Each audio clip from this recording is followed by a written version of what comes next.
ఆచి chicken masala. Congress party Nalgonda జిల్లాకి, ఉమ్మడి ఆంధ్రప్రదేశ్కి, ఈ దేశానికి దాదాపు 60 ఏళ్ల పాటు నాయకత్వం వహించింది. ఇటు రాష్ట్రంలో అటు కేంద్రంలో కాంగ్రెస్ పార్టీ ఉండే. 55-60 ఏళ్ళు నాయకత్వం వహించిన కాంగ్రెస్ పార్టీ 2014కు పూర్వం ఏం చేసిందయ్యా నల్గొండకి అంటే, ఒకవైపు మూసి నిండా మురికి నింపి ఒకవైపు గబ్బు లేపింది. మరొక వైపు మీ నల్గొండ జిల్లాలో దేవరకొండ కావచ్చు, మునుగోడు కావచ్చు, ఇంకా ఇతర ప్రాంతాలు కావచ్చు, మొత్తం ఫ్లోరోసిస్తో అస్తవ్యస్తం అయిపోయి దగ్గర లక్షలాది మంది మన పిల్లలు జీవోత్సవాల మాదిరిగా బొక్కల్లో మూలుగు చచ్చిపోయి చివరికి కాళ్ళు చేతులు వంకరగా పుట్టే ఒక దుస్థితి తీసుకొచ్చింది కాంగ్రెస్ పార్టీ. ఎన్నడూ మిర్యాలగూడ కానీ, సాగర్ కానీ, హుజూర్ నగర్ కానీ, కోదాడ కానీ, తుంగతుర్తి కానీ, సూర్యాపేట కానీ టైలెండ్ గ్రామాలకి ఎన్ఎస్పి ఉన్నా ఎన్నడూ టైలెండ్ గ్రామాలకి నీళ్లు కూడా ఇవ్వని పరిస్థితి కాంగ్రెస్ పార్టీది. అట్లాగే కరెంటు కష్టాలైతే నేను చెప్పే పని లేదు.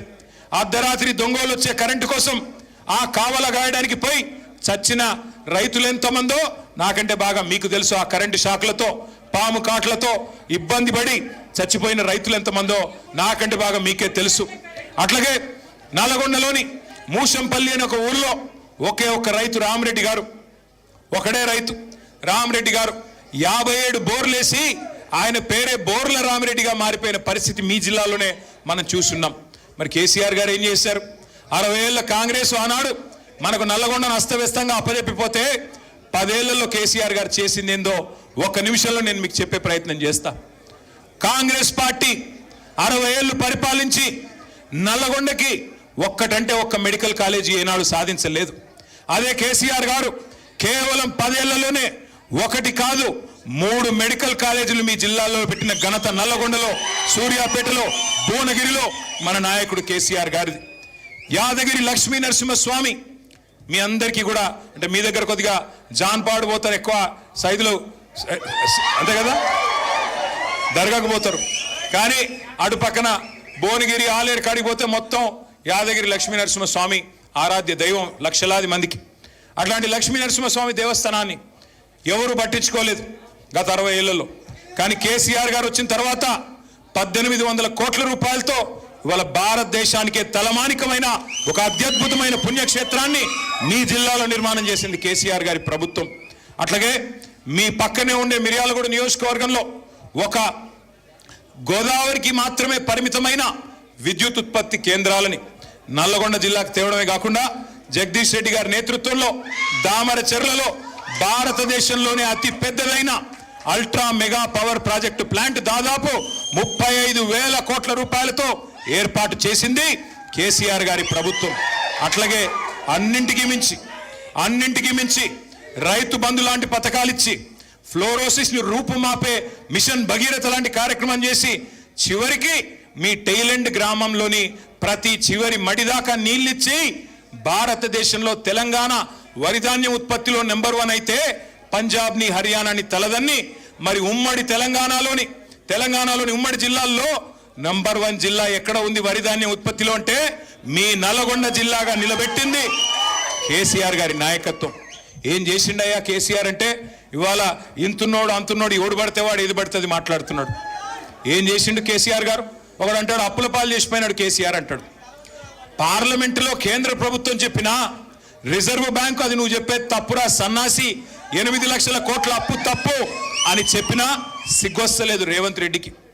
పార్లమెంట్లో కేంద్ర ప్రభుత్వం చెప్పింది తెలంగాణ వచ్చినాడు అప్పు 72,000 కోట్లు. కేసీఆర్ గారు డిసెంబర్ 3, 2023 నాడు దిగిపోయినాడు తెలంగాణ నెత్తి మీద ఉన్న అప్పు 3,50,000 కోట్లు. అంటే కేసీఆర్ గారు చేసింది 2,80,000 కోట్ల అప్పు. ఎస్, కేసీఆర్ గారు అప్పు చేసిండు. ఎందుకు చేసిండు కేసీఆర్ అప్పు? ఎందుకు చేసిండు అంటే 70 లక్షల మంది రైతుల ఖాతాల్లో 73,000 కోట్లు వేయడానికి అప్పు చేసిండు. అవును, ఎస్, కేసీఆర్ అప్పు చేసిండు. 1000 గురుకుల పాఠశాలలు పెట్టి మన ఎస్సీ, ఎస్టీ, బీసీ, మైనారిటీ పిల్లలకు 6.5 లక్షల మందికి విద్యా బుద్ధులు చెప్పించేదానికి అప్పు చేసిండు కేసీఆర్. ఎస్, గతంలో కేసీఆర్ లేకముందు, కేసీఆర్ రాకముందు మొత్తం రాష్ట్రంలో ఉమ్మడి తెలంగాణలో ఆనాడు 5 మెడికల్ కాలేజీలు కూడా లేకపోతే వాటిని 32 కాలేజీలు చేయడానికి, మెడికల్ కాలేజీలు 32 నర్సింగ్ కాలేజీలు పెట్టడానికి, జిల్లాలో ప్రతి జిల్లాలో పేదల కోసం వైద్య విద్య, నర్సింగ్ విద్య అందించడానికి 32 మెడికల్ కాలేజీలు, 32 నర్సింగ్ కాలేజీలు కట్టించడానికి అప్పు చేసినాడు. ఎస్, కరెంటు కష్టాలలో కాంగ్రెస్ వదిలిపెట్టిపోతే ఇవాళ మీ నల్లగొండలోని అల్ట్రా మెగా పవర్ ప్రాజెక్టు దామరచర్లలో కట్టి 24 గంటల వెలుగు జిలుగుల తెలంగాణగా నిలపడానికి, విద్యుత్ కష్టాలను తొలగించడానికి ఒక్క విద్యుత్ రంగం మీదనే 1,00,000 కోట్లు ఖర్చు పెట్టిండు కేసీఆర్. ఎస్, రైతన్నల కోసం ఫ్రీ కరెంట్ ఇచ్చేదానికి, 24 గంటలు ఇచ్చేదానికి 10 ఏళ్లలో 50,000 కోట్లు ఖర్చు పెట్టిండు కేసీఆర్. ఎస్, అందుకు అప్పు చేసిండు. అట్లాగే కాళేశ్వరం అనే ప్రాజెక్టు మీ తుంగతుర్తికి, మీ సూర్యాపేటకి, మీ కోదాడలోని చివరి మడి దాకా నీళ్లు వస్తున్నాయి. ఇవాళ గోదావరి నీళ్లు అంటే దానికి కారణం కాళేశ్వరం కాదా? ఒక కాళేశ్వరం కట్టడానికి 94,000 కోట్లు ఖర్చు పెట్టిండు కేసీఆర్. ఎస్, కేసీఆర్ అప్పు చేసిండు. కేసీఆర్ చేసిన ప్రతి అప్పు తెలంగాణకు పెట్టుబడిగా మారింది. తెలంగాణ భవిష్యత్ తరాల కోసం ఒక బంగారు బాట వేసింది, బంగారు పునాది వేసింది. నేను అడుగుతా ఉన్న రేవంత్ రెడ్డిని, మరి నువ్వు వచ్చి 2.5 ఏళ్ళు అయింది. మొన్ననే బడ్జెట్ సమావేశాల్లో రేవంత్ రెడ్డి చెప్తా ఉన్నాడు, నా ప్రభుత్వం వచ్చినాక 3,70,000 కోట్లు అప్పు చేసినా అన్నాడు. అంటే కేసీఆర్ గారు 10 ఏళ్లలో సంవత్సరానికి 28,000 కోట్లు అప్పు చేస్తే ఈ మొనగాడు 2.5 ఏళ్లలోనే 3,70,000 కోట్లు అప్పు చేసినాడు. మరి నేను అడుగుతా ఉన్నా రేవంత్ రెడ్డి గారు, 3,70,000 కోట్లు అప్పు చేస్తేవి రైతు బంధు ఇచ్చినావా? కనీసం రైతు బంధు వచ్చిందా? కౌలు రైతులకు రైతు బంధు వస్తున్నదా? రుణమాఫీ సంపూర్ణంగా జరిగిందా? పెన్షన్ 4,000 అయ్యిందా? అత్తలకు 4,000, కోడలకు 2,500 వస్తుందా? తులం బంగారం వస్తుందా? స్కూటీలు వస్తున్నాయా? విద్యా భరోసా కార్డులు వచ్చినాయా? 10వ తరగతి పాస్ అయితే 10,000 రూపాయలు వచ్చిందా? 12వ తరగతి పాస్ అయితే 15,000 రూపాయలు వచ్చిందా? డిగ్రీ పాస్ అయితే 1,00,000 అన్నాడు వచ్చిందా? పీజీ పాస్ అయితే 5 లక్షలు అన్నాడు వచ్చిందా? మరి ఏం బీకినావని అడుగుతా ఉన్నా. ఏంది నువ్వు చేసింది? ఏంది నువ్వు చేసింది 2.5 ఏళ్లలో? ఢిల్లీకి మూటలు మోయడం తప్ప. మొన్న అంటున్నాడు రేవంత్ రెడ్డి గారు, నేను మారిన మనిషిని అంటున్నాడు. నేను మారిన మనిషిని. అవును, మారావు. తెలంగాణ రాకముందేమో, తెలంగాణ వచ్చిన కొత్తలో టీడీపీలో ఉన్నప్పుడేమో 50 లక్షలు మోసేటోడు బ్యాగులో, ఇప్పుడు 1,000 కోట్లు మోస్తున్నాడు. అంతే తేడా. మారింది ఏంటి అంటే బ్యాగు మారింది, మనిషి వాడే, బ్యాగు మాత్రం మారింది. అట్లాగే ఈ మధ్యన ఇంకో డైలాగ్ కొడుతున్నాడు. ఈయనంట కర్ణుడు లాంటి అంట రేవంత్ రెడ్డి లాడు.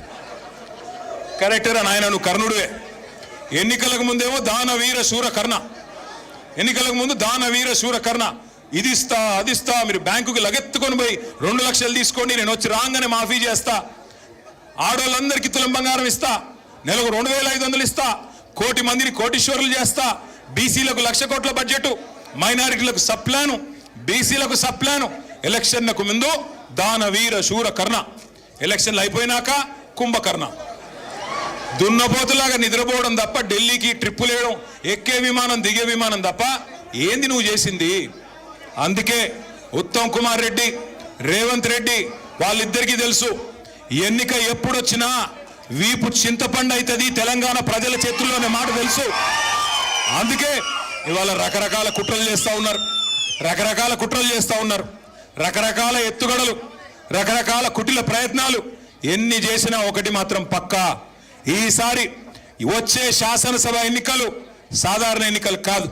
వచ్చే శాసనసభ ఎన్నికలు కేసీఆర్ ని తిరిగి తెచ్చే ఎన్నికలు, కేసీఆర్ గారిని తిరిగి ముఖ్యమంత్రి చేసే ఎన్నికలు మాత్రమే.